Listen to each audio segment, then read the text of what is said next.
John Berquist on YouTube asks a very cheeky question. I wonder if you guys ever sail naked? I just think you two seem so good to each other and you're in the right atmosphere, not too many people around.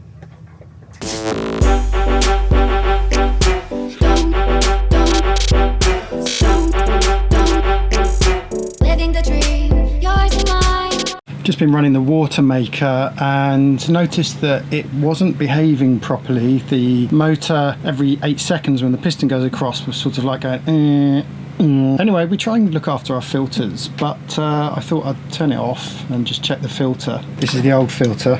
This is a new filter. Old filter, new filter.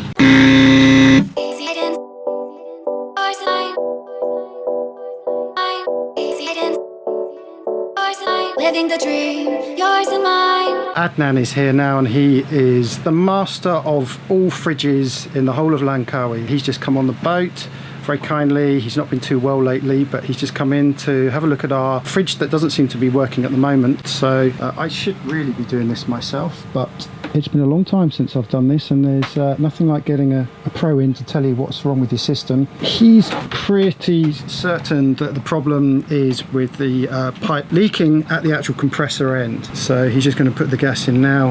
We're going to run it and see how it looks. If you want me to do repair for this, you have to bring the boat to the marina. Yes, marina, because I need to use vacuum pump and then a little bit special tool to do this. Can we use this temporarily after filling up with gas? Can. Yes. Okay. No so problem. and how long do you think that would last? What I saw first time put a gauge only have a 1-2 psi. I think for 6 months no problem. If you have a problem, just call the technician and then change this coupling. Okay. Okay. No need to change all the line. Just change the coupling only. Okay. I also can change all the line, but if the line is no problem, why we need to change the line? Just change the coupling. We're leaving this beautiful little bay, having had a restful few days after our haul out.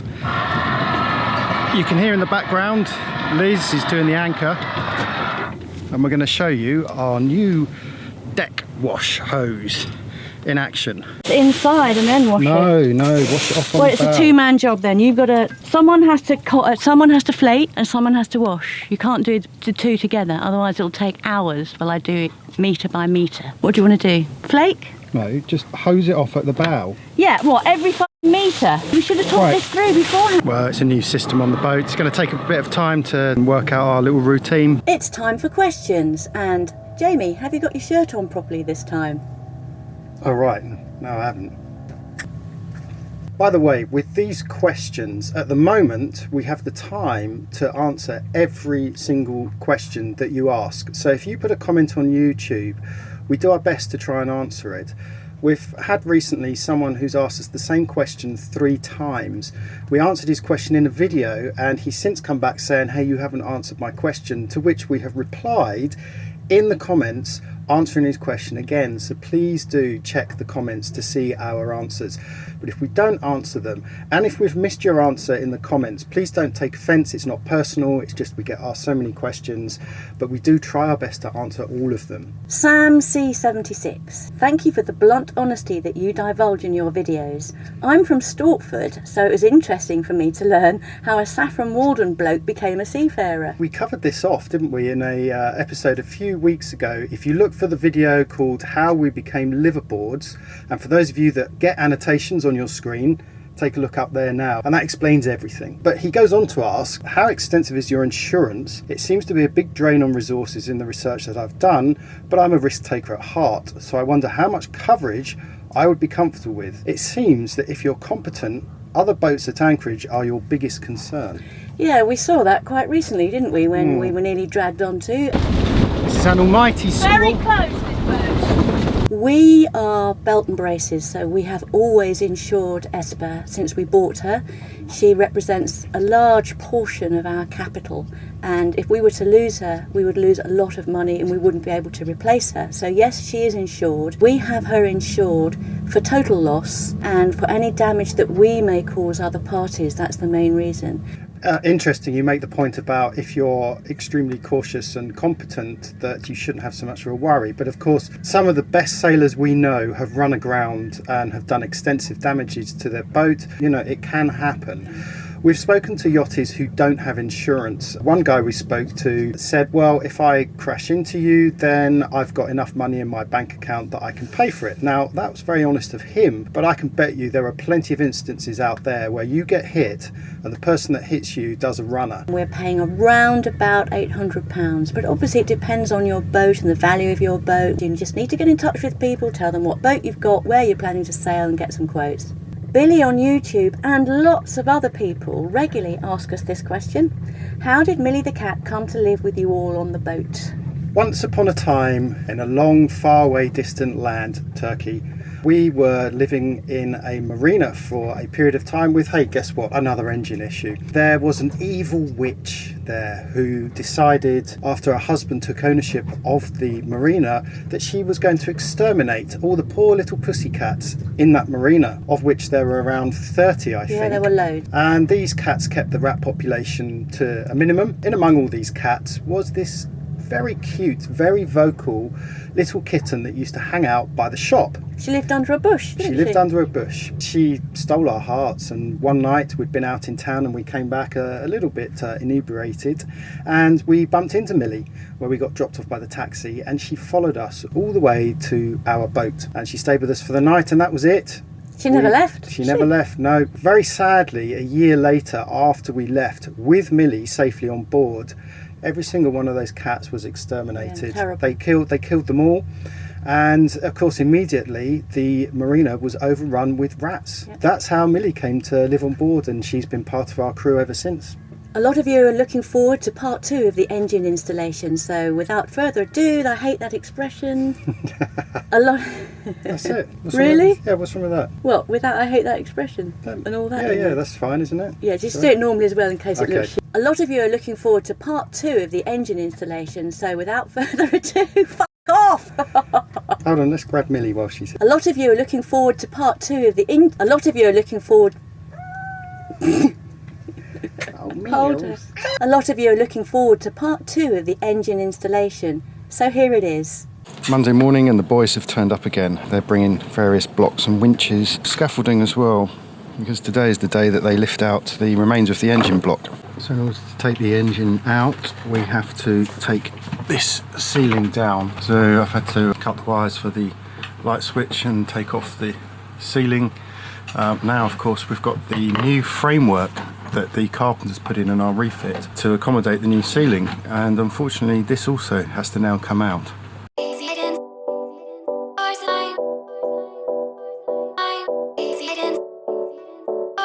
Living the dream, yours and mine. Living the dream, living the euphoria, still and silent. Calm before the storm, gold and diamond, jewels behind the throne. Into the night, out of the dark, take to the sky, chasing the stars. All that we said, all that we are, waiting to fly. This is the start.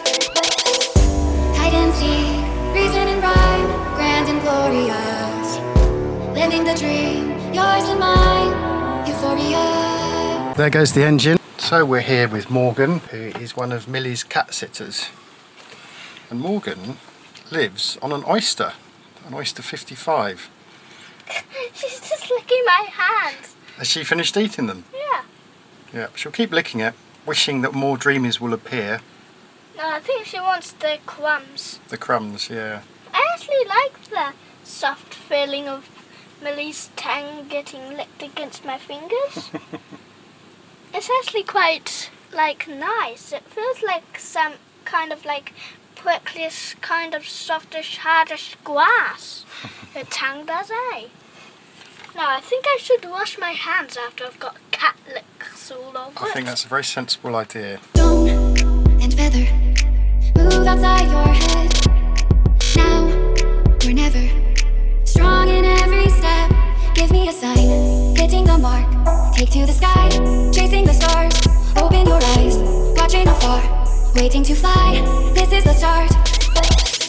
Hide and seek, reason and rhyme, grand and glorious. Living the dream, yours and mine, euphoria.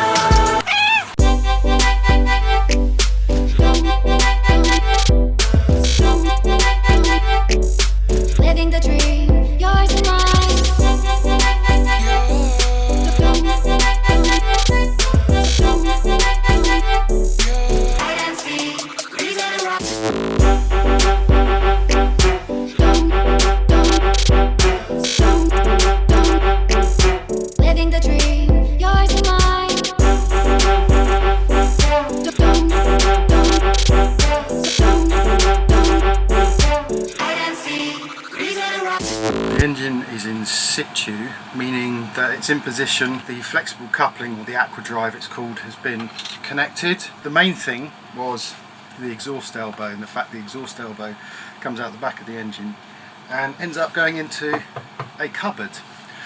So we had to cut a big hole for that to come through. The anti-siphon pipes had to fit on top of that. The position of the exhaust has now completely changed. The exhaust has to come out of the exhaust elbow on the heat exchanger and then come under a very acute angle down to the waterlock muffler box. The other thing with the mounting is on the stringer, which is the platform on which the engine sits. The foremount should be mounted on top of the stringer that underneath has possibly a steel plate that's been glass fibered in, and so the bolt holes that the mounting bolts go through have a threaded hole on which to screw them in. Of course, what's happened now is that we've actually moved up the mounts by about 30 millimeters, so this means that possibly the forward holes may not have some stainless underneath. Well, right now we're just drilling the holes for the motor mounts, and we're just drilling a pilot hole first, just make sure we get in the right place. We've already aligned the motor, so it's you know, this is where it should be. Might need tweaking when we get the motor running, just so we can get your flexible, you know, as least offline as possible. Bone and feather move outside your head. Now or never, strong in every step.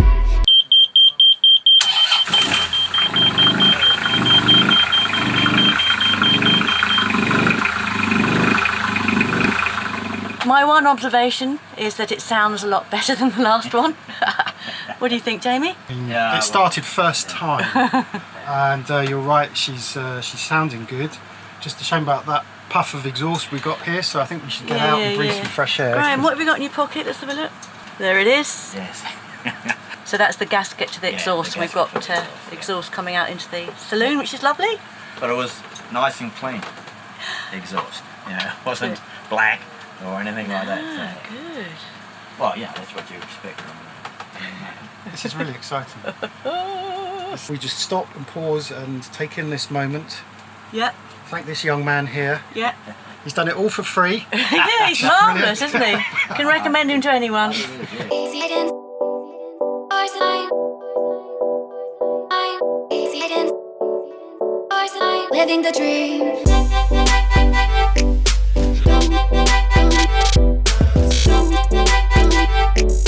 Living the dream. Yours and mine.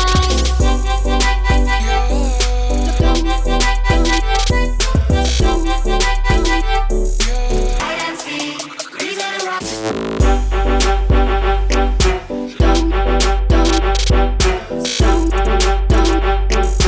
Living the dream, yours and mine.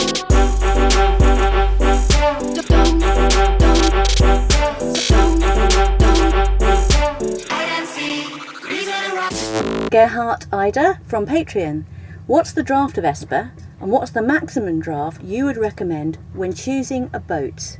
On paper, Esper is 1.8 metres, but since repainting the waterline, having filled our boat with rubbish over the last 10 years, I'd say it's closer to 2 metres, and in my head I say 2.1. So we actually adjust our depth sounder for 2.1 just to be on the safe side.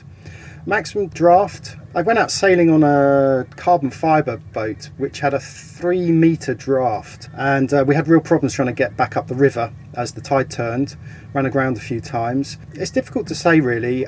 It's quite unusual, I think, to find standard liveaboard boats of anything over 2.6 metres. The other thing to remember, of course, is if you get a catamaran, your depth is going to be a lot less, and so you can come in much closer to land.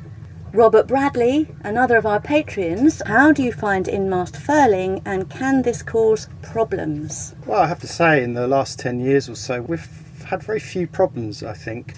I know it is one of the concerns with in-mast furling is that the sail can get trapped. It's happened a couple of times. Fortunately, it's not been in a dire emergency. And in fact, the last time it happened, we were at anchor and we were just pulling the sail in and out anyway. What we find is it tends to get trapped when you're trying to furl it out. Furling it in isn't a problem. But as I say, in 10 years, this has literally happened twice. And we've said it before, we find the in-mast furling setup extremely easy to use. Yeah. Of course, the other thing in the refit was that we took the whole furling mechanism apart and serviced it, put new bearings in and put it all back together, so it's functioning beautifully at the moment. We flush it out with fresh water. It's been good. I wonder if you guys ever sail naked. I just think you two seem so good to each other and you're in the right atmosphere, not too many people around.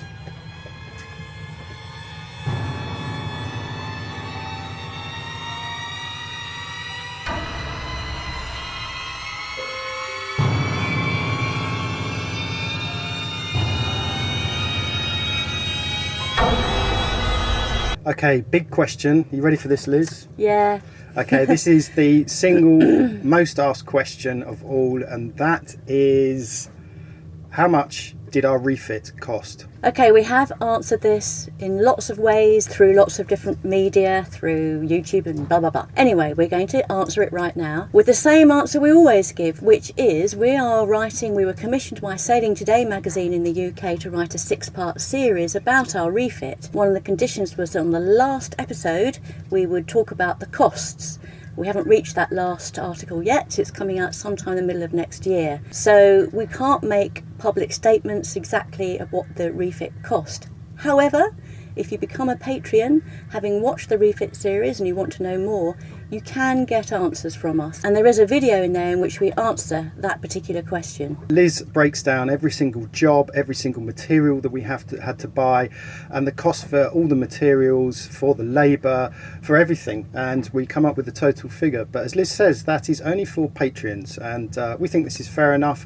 Our Patreons are the people that support these videos. If you're genuinely interested in wanting to know how much the refit is because you feel it may help you in your own refit project, then please do consider becoming a Patreon. The other thing to think about is the costs that we're talking about were in 2014. On the PSS website, they do publish all the prices, so you can work out how much your haul out and hard standing will be, and you can see the prices of labour charges. Now, when we were there, they were as little as 400 baht per day, which is about £8. And it went up to 1,200 baht per day for highly skilled carpenters and so forth. If you hire a carpenter, it depends what kind of work you're going to get done. We did an extensive refit with carpentry. It was the biggest cost and it was the biggest part of the entire refit. Well, it may be that you don't require carpentry, so immediately your costs are going to be very, very different to ours. And a lot of materials are the same price in Thailand as they are elsewhere in the world. Your big saving in Thailand is labour. If you can't work it out or you want more information, contact Gia at PSS.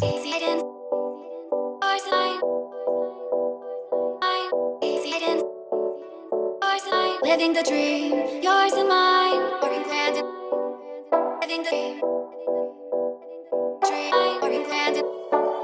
Living the euphoria, still and silent, calm before the storm. Gold. So nice to be sailing again, hurrah! After a couple of weeks in the boatyard and a few days at anchor, it's nice to just get a couple of sails out, and we've got a nice easterly breeze, so we're sort of almost running downwind. We're not going too far, just going down to Singapore, which is behind me. It's an island at the west of Langkawi, at the bottom of the main channel leading up into town.